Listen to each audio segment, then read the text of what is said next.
नमस्ते नमस्कार जय हिंद दोस्तों, स्वागत है आपका हमारे चैनल सक्सेस बसरगंज के इस चैनल पर। दोस्तों आज 31 मार्च है और 31 मार्च जितने भी करंट अफेयर्स के महत्वपूर्ण प्रश्न होंगे जो आने वाले प्रतियोगिता परीक्षा के लिए इंपॉर्टेंट होगा, उन सभी प्रश्नों पर आइए चर्चा करते हैं। तो आज का हमारा पहला प्रश्न है, राष्ट्रीय पिछड़ा वर्ग आयोग का अध्यक्ष किसे नियुक्त किया गया। दोस्तों राष्ट्रीय पिछड़ा वर्ग आयोग यानी NCBC, national commission for backward class, इसमें जो है टोटल 5 सदस्य होते हैं। टोटल इसमें 5 सदस्य होते हैं दोस्तों, जिसमें कि एक होता है अध्यक्ष,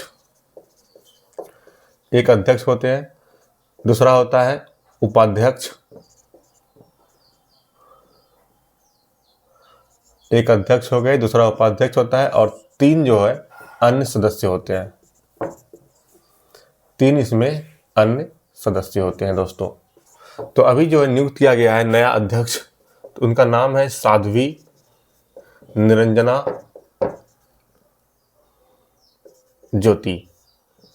साध्वी निरंजना ज्योति जी को अभी NCBC यानी राष्ट्रीय पिछड़ा वर्ग आयोग का अध्यक्ष नियुक्त किया गया है दोस्तों। और ये जो 3 सदस्य हैं, इनमें से एक नए सदस्य को भी इनमें से 3 सदस्य में से एक नया सदस्य को नियुक्त किया गया है, जिनका नाम है श्रीमती किरण महाले। श्रीमती किरण महाले जी को जो है अभी 3 सदस्य में से एक नया सदस्य को इसमें जोड़ा गया है दोस्तों। और नया अध्यक्ष अभी जो NCBC का नया अध्यक्ष जो बना है अभी साध्वी निरंजना ज्योति। दोस्तों NCBC का बात करें तो NCBC का जो बात करें राष्ट्रीय पिछड़ा वर्ग आयोग का, तो इनमें जो है एक मंडल आयोग आया था। मंडल आयोग में कहा गया था क्या, OBC को 27% आरक्षण का बात किया गया था। इसमें OBC को 27% आरक्षण का जो बात कहा गया था, तो वो मंडल आयोग की सिफारिश पर क्या कहा गया था दोस्तों। इसके बाद जो है 1991 में NCBC को जो है वैधानिक आयोग बनाया गया था। और उसके बाद 102वां संविधान संशोधन हुआ था 2018 के अंदर। 2018 के अंदर 102वां संविधान संशोधन हुआ था। इसमें NCBC को जो है संवैधानिक आयोग बनाया गया। NCBC को 102वां संविधान संशोधन 2018 के अंदर जो है संवैधानिक आयोग बनाया गया था दोस्तों। और सबसे पहले जो राष्ट्रीय पिछड़ा वर्ग आयोग का जो आया था, काका कालेकर समिति आया था, उसका कोई मतलब नहीं निकला था। फिर उसके बाद मंडल आयोग आया था, जिसमें कि OBC को 27% आरक्षण दिया गया। 1991 में OBC को वैधानिक आयोग बनाया गया। फिर उसके बाद 102वां संविधान संशोधन 2018 के अंदर NCBC को संवैधानिक आयोग बनाया गया। संवैधानिक आयोग उसे कहते हैं जो कि संविधान के जो नियम होते हैं, रूल रेगुलेशन जो होते हैं, उसके अनुसार से जो आयोग बनते हैं उसे संवैधानिक आयोग कहते हैं दोस्तों। और इसमें जो अध्यक्ष को जो नियुक्त करता है, अपॉइंटमेंट जो होता है, राष्ट्रपति करता है। कौन करता है दोस्तों? तो राष्ट्रपति करता है। और अभी जो नया अध्यक्ष बना है, तो साध्वी निरंजना ज्योति नया अध्यक्ष बना है। और उपाध्यक्ष में से एक नया अध्यक्ष जो बनाया सदस्य, उस श्रीमती किरण महाले जी को बनाया गया है। नेक्स्ट क्वेश्चन है हमारा, port of refuge. Port of refuge जो है कहाँ स्थापित किया गया है? तो भारत में ये पहली बार, इंडिया में जो है पहली बार इसका स्थापना हुआ है दोस्तों। और इसमें 2 जगह हुआ है स्थापना। एक हुआ है कहाँ? एक हुआ है महाराष्ट्र के अंदर और एक हुआ है ओडिशा के अंदर। महाराष्ट्र में कहाँ हुआ है दोस्तों? तो महाराष्ट्र में दीघी के अंदर, महाराष्ट्र में दीघी एक जगह है, वहाँ पे एक हुआ है। और एक हुआ है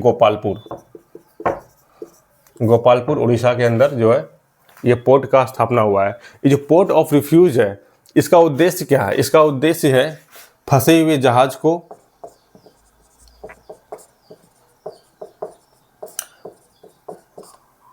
जहाज को निकालना। समुद्र के अंदर जो जहाज फंस गया है, इंडिया का जहाज, उसे निकालना, जान बचाना, पर्यावरण सुरक्षा, ये सभी उद्देश्य इसका रहने वाला है। और ये जो तटवर्ती इलाका है, पूर्वी तट और पश्चिम तट, यानी पूर्वी तट में उड़ीसा के अंदर ये जगह बनेगा और महाराष्ट्र में दिघी के अंदर ये पोर्ट ऑफ रिफ्यूज बनेगा। और इसको कौन बना रहा है? अडानी। अडानी समूह जो है, अडानी पोर्ट जो है इसको बना रहा है। ये भारत का पहला होगा।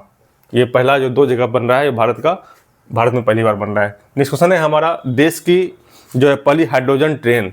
दोस्तों देश का जो पहला हाइड्रोजन ट्रेन है वो कहाँ चलेगा और कहाँ से कहाँ तक चलेगा? तो देश का जो हाइड्रोजन ट्रेन है वो हरियाणा के अंदर चलेगा दोस्तों। और ये जींद से सोनीपत, जींद से सोनीपत के बीच सबसे पहले यहाँ चलेगा दोस्तों भारत में। और ये भारत का पहला हाइड्रोजन ट्रेन है। भारत की पहली हाइड्रोजन ट्रेन है दोस्तों। और अभी जो है हाल ही में इस हाइड्रोजन ट्रेन का जो ट्रायल होता है, ओसिलेशन ट्रायल, अभी जो है हाल ही में हाइड्रोजन ट्रेन का जो है oscillation trial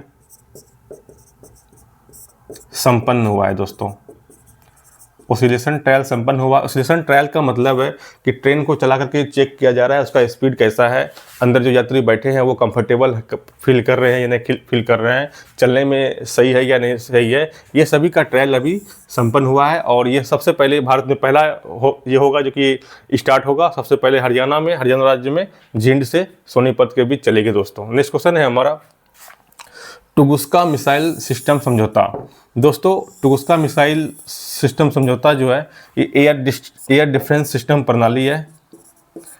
air defence system प्रणाली है दोस्तों। इसमें जो टोटल खर्च आएगा 445 करोड़ रुपया खर्च आने वाला है। ये जो समझौता हुआ है भारत प्लस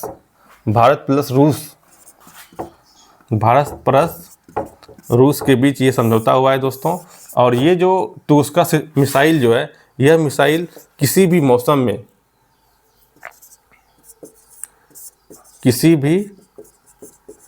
में वार करने में सक्षम है दोस्तों। और उसके बाद ये दिन में या रात में किसी भी समय यह जो है मिसाइल सिस्टम मतलब अटैक करने में सक्षम है। और ये भारत और रूस के सहयोग से ये भी डेवलप किया जा रहा है। इसमें टोटल खर्च कितना आने वाला है? 445 करोड़ रुपया खर्च आने वाला है। यह क्या है? एयर डिफेंस सिस्टम प्रणाली है दोस्तों। नेक्स्ट क्वेश्चन है हमारा, 2 साल से कम उम्र के बच्चों के लिए स्क्रीन टाइम का प्रयोग करना बंद कर दिया है। तो कहाँ किया है? ये अभी ब्रिटेन में, कहाँ पे? इंग्लैंड का जो प्रधानमंत्री है, इंग्लैंड का जो PM है, उनका नाम है कीयर स्टारमर। इनके द्वारा कहा गया है कि जो 5 साल से कम उम्र के बच्चे हैं, 5 साल से कम उम्र के जो बच्चे हैं, उन्हें स्क्रीन टाइम, मोबाइल का जो स्क्रीन टाइम है उन्हें कम करने का निर्देश दिया गया है दोस्तों। और 2 साल से जो कम के बच्चे हैं, उसे स्क्रीन को दिखाने पर स्क्रीन दिखाना जो है पूर्णतः बंद करवा दिया है।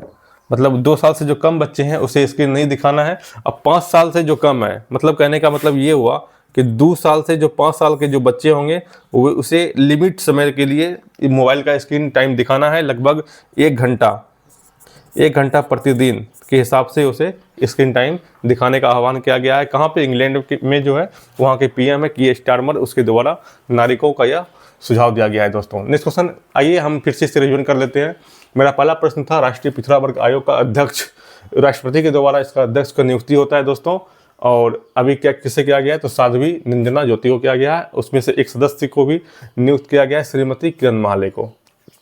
पोर्ट ऑफ रिफ्यूज, यह एक जहाज का निगरानी के लिए 2 जगह इंडिया में, एक पूर्वी तट पे, दूसरा पश्चिमी तट पे। पूर्वी तट में कहाँ पे? ओडिशा के अंदर गोपालपुर के अंदर ये पोर्ट ऑफ रिफ्यूज बनाया जाएगा। और पश्चिमी तट पर महाराष्ट्र के अंदर दिघी में बनाया जाएगा। देश का पहला हाइड्रोजन ट्रेन कहाँ चलेगा? तो हरियाणा में जींद से सोनीपत के बीच चलेगा दोस्तों। टुगुस्का मिसाइल सिस्टम भारत और रूस के सहयोग से डेवलप किया जा रहा है। इसमें टोटल खर्च कितना आने वाला है? 445 करोड़ का खर्च आने वाला है। 2 साल से कम उम्र के बच्चों के लिए स्क्रीन टाइम पूर्णतः बंद कर दिया है। कौन? तो इंग्लैंड ने। तो दोस्तों आज का हमारा ये सेशन था। नेक्स्ट सेशन के लिए बने रहिए हमारे चैनल से। मिलते हैं कल, तब तक के लिए धन्यवाद।